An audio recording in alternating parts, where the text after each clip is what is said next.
बड़ी जान फिशानी से अपनी खदमात अंजाम दे रहे हैं, सरकार की और यहाँ की आवाम की खिदमत कर रहे हैं।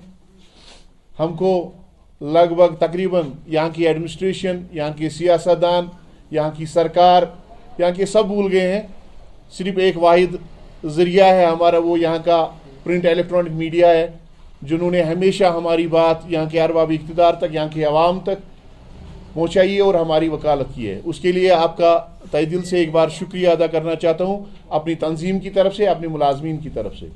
बहरहाल आज की जो प्रेस कॉन्फ्रेंस है, आप सबको मालूम होना चाहिए कि कल जो बजट तकरीर पेश की गई वज़ीर आला साहब की तरफ से, उस हवाले से मैं आपके खिदमत में कुछ गुजारिशात करना चाहूँगा।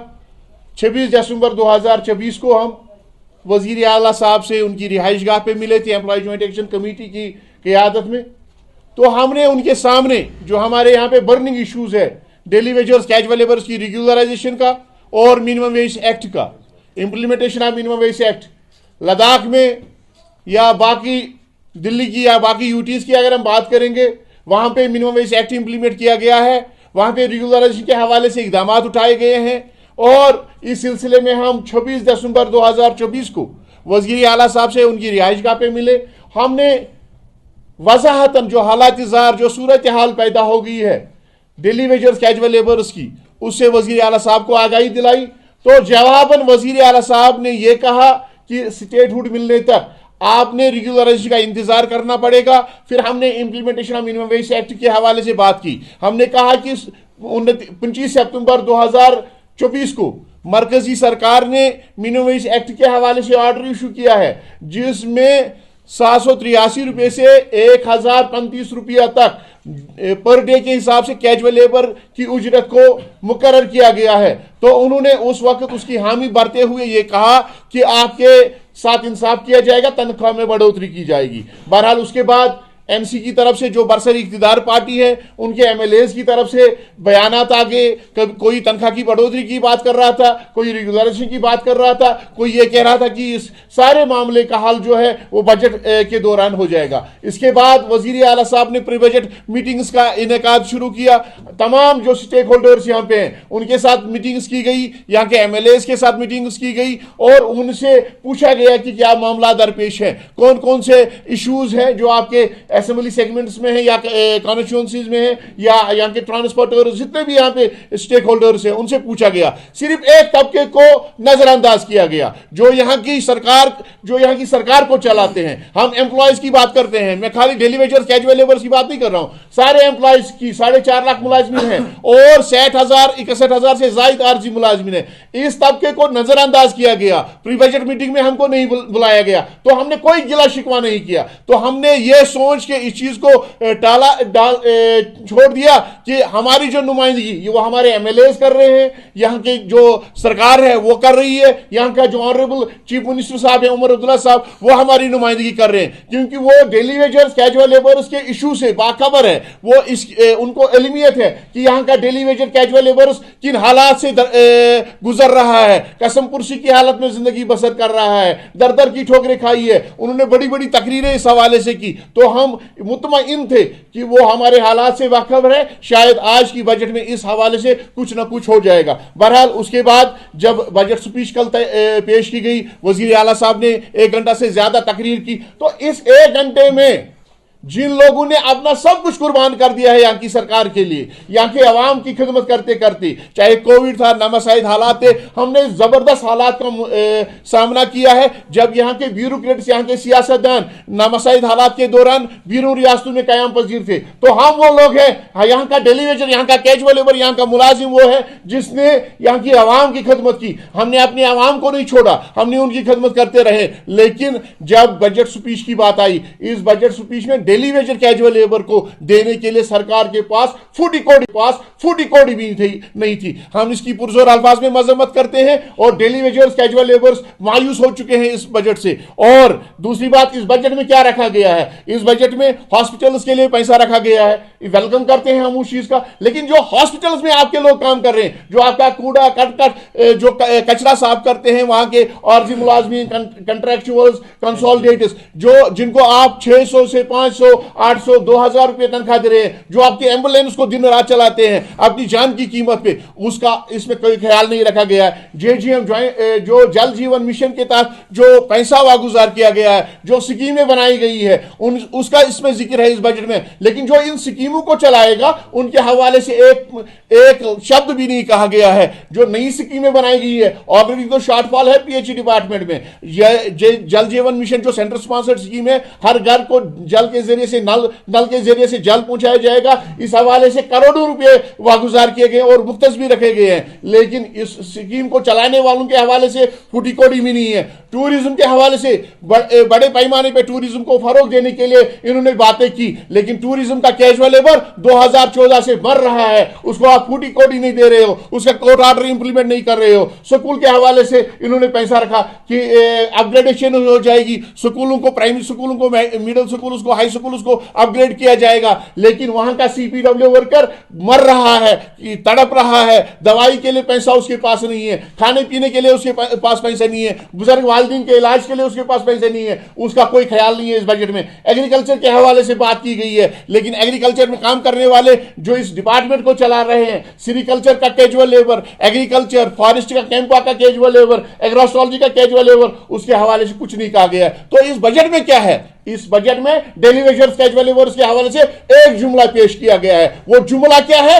कि हम हल तलाश कर रहे हैं ताकि यहां का आरजी मुलाजिम अच्छे से और मयारी जिंदगी इसको बसर करने का और गुजरने का मौका मिले। तो इसका मतलब यह है कि इसके अलावा सरकार के पास कुछ नहीं है। ये जो बातें इन्होंने कही है कि हम हल तलाश कर रहे हैं, ये हल तलाश ये 2014 में भी कर रहे थे, जब इन्होंने कैबिनेट सब कमेटी, अब्दुर्रहीम राहतर जो आज स्पीकर है, उस वक्त के ऑनरेबल फाइनेंस मिनिस्टर थे वो, तो उनकी सदार में एक कमेटी बनाई गई, उस कमेटी ने रिपोर्ट भी सबमिट किया, बहरहाल उसमें सियासतकारी की गई उस वक्त, तो उस रिपोर्ट को कैबिनेट ने मंजूरी नहीं दी, उसको सियासत की नजर किया गया, तो उस वक्त भी हल तलाश किया गया। उस वक्त इसी वजीर आला साहब ने, जब NCO और कांग्रेसी हुकूमत थी, तो उस वक्त इसी वजीर आला साहब ने यह कहा, मैं उस मीटिंग में खुद शामिल था जो ज्वाइंट कंसल्टेटिव कमेटी और सरकार के दरमियान हो रही थी, और उसमें वजीर आला साहब ने यह कहा कि हमें 1 महीने का टाइम दे दीजिएगा, 1 महीने में हम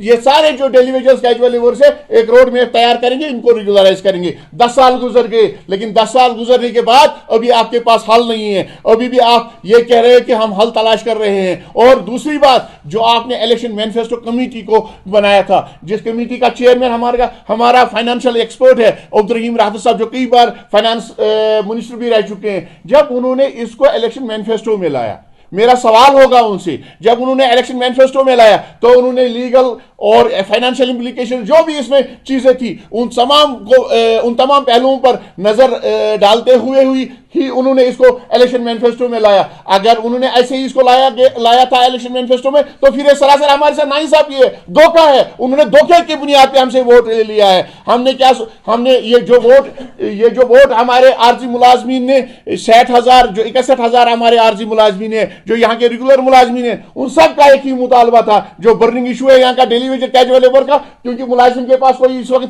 कोई इशू नहीं है, उनका यही मुतालबा था कि इस बर्निंग इशू को हल किया जाए। लेकिन 5 लाख 4.5 लाख मुलाजिम और 60,000, 61,000 आरजी मुलाजिमीन के खानदानों ने इस चीज को लेके वोट दिया था, इनके इलेक्शन मैनिफेस्टो को देख के वोट किया था, और हमने ये देख के वोट किया था, ये शेर कश्मीर शेख मोहम्मद अब्दुल्ला, जिसने बेगार के खिलाफ लड़ाई लड़ी थी, जिसका नाम शेर कश्मीर इसलिए पड़ा था कि उसने जम्मू कश्मीर से बेगार का नाम दफा किया था, खारिज किया था और उसको दूर किया था। हमने सोचा ये उसका पोता है, शायद जो सरकारी महकमों में हमसे बेगार लिया जाता है डेली वेजर और कैजुअल लेबर के नाम पे, उस बेगार से हमको ये निजात दिलाएगा। लेकिन हमको क्या पता था कि हमारे साथ ही धोखा होगा, हमसे वोट लिया जाएगा, हमारे 61,000 खानदानों के साथ जो 5 लाख लोग वाबस्ता है, उनसे वोट लिया जाएगा, सरकार बनाई जाएगी, फिर यू टर्न किया जाएगा। हमें यकीन था ये हमारी अपनी सरकार है, हमारा अपना बजट है, और अपने बजट में शायद हमारे तमाम मुतालबात पूरे किए जाएंगे। जैसे कि अगर आप लद्दाख की बात करेंगे, लद्दाख में एक आरजी मुलाजिम, वो अभी वहां पे सरकार नहीं बनी है, वहां पे LG एडमिनिस्ट्रेशन अभी सरकार चला रही है, वहां पे एक मुलाजिम को 12,000 से, वो जम्मू कश्मीर का कल तक हिस्सा था, वहां पे एक मुलाजिम को 12,000 से 45,000 रुपया दिया गया है। और यहां की सरकार हमको ये कह के, ये जुमला कह के चुप कराने की कोशिश कर रही है कि आपको 9,000 रुपए दे रहे हैं और आपके हवाले से हल तलाश करेंगे। और क्या बनेगा इन 9,000 में? मैं वजीर आला साहब से गुजारिश करना चाहूंगा कि उन्होंने इस चीज का एतराफ किया है, उन्होंने इस चीज का एतराफ किया है कि ये अच्छी और मयारी जिंदगी बसर करेंगे। अगर इसका मतलब उन्होंने इस चीज का एतराफ किया है कि ये लोग कसम कुर्सी की हालत में जिंदगी बसर कर रहे हैं, ये लोग तड़प रहे हैं और 9,000 में कुछ नहीं होने वाला है। बच्चों का फीस हम अदा नहीं कर सकते हैं, इस समाज के साथ लेन देन नहीं कर सकते हैं, बुजुर्ग वालिदैन का दवाई का खर्चा बर्दाश्त नहीं कर सकते हैं, 2 वक्त की रोटी का इंतजाम नहीं कर सकते हैं। आज महंगाई आसमान को छू रही है, 9,000 में आएगा तो आएगा क्या? और majority of daily wagers, casual labours 9,000 ले रही है। जो बाकी लोग हैं वो अभी भी 2,000 HDF NYC बाकी जो लोग हमारे वो अभी भी 5,000 4,000 3,000 रुपए ले रहे हैं। और डाल दी वो है स्मार्ट मीटर। स्मार्ट मीटर में एक आम शहरी भी वैसा है और एक डेली वेजर भी वैसा है। जब स्मार्ट मीटर की बिल हमको अदा करनी पड़ेगी, आप 9,000 में स्मार्ट मीटर की बिल अदा करेंगे, बिजली का फीस अदा करेंगे, तो फिर वहां पे क्या बचेगा? फिर हम अपने बच्चों को, अपने अयाल को क्या देंगे? उनका पेट कैसे पालेंगे? बहरहाल ये तजलील जो कल बजट स्पीच में डेली वेजर्स कैजुअल लेबर्स के हवाले से जुमला पेश किया गया, ये तजलील है। ये तजलील खाली डेली वेजर्स कैजुअल लेबर्स की नहीं है, ये तजलील उन तमाम MLA का है जिन्होंने इलेक्शन कैंपेन के दौरान, जिन्होंने इलेक्शन मुहिम चलाने के दौरान, इलेक्शन रैलीज के दौरान, अपनी मीटिंग्स के दौरान बड़े बड़े तकरीरें की थी कि आपके साथ इंसाफ किया जाएगा, आपकी रेगुलराइजेशन की जाएगी, जिन्होंने असेंबली में इस हवाले से सवाल किए थे, चाहे वो हिजब इख्तियार के हैं, हिजब इख्तिलाफ के हैं। हम किसी पार्टी को सपोर्ट नहीं करते, उन्होंने इस हवाले से ऐलानात किए थे। बहरहाल ये उनकी भी तस्लील है, ये उन लोगों की तस्लील है जो नेशनल कॉन्फ्रेंस के ब्लॉक सदर से, डिस्ट्रिक्ट प्रेसिडेंट से, हल्का प्रेसिडेंट से, जिन्होंने घर घर जाके ये मुहिम चलाई, daily Vaser casual labour vote डालेगा तो उसको रेगुलराइजेशन मिलेगी। आज मैं समझता हूं ये पूरे नेशनल कॉन्फ्रेंस के उन वर्कर्स की तस्लील है। उनको क्या जवाब देंगे और हमको क्या जवाब देंगे? बहरहाल हमारा जो मुतालबा होगा वो यहां के MLA से होगा। हम उनसे गुजारिश करना चाहते हैं कि आपने इलेक्शन मैनिफेस्टो के दौरान, आपने इलेक्शन रैलीज और कैंपेन्स के दौरान डेली वेजर के हवाले से बात की है। हाउस चल रहा है, आपकी इखलाकी और मनसबी जिम्मेदारी का इम्तिहान है, आप अपनी इखलाकी और मनसबी जिम्मेदारी पूरी करिएगा।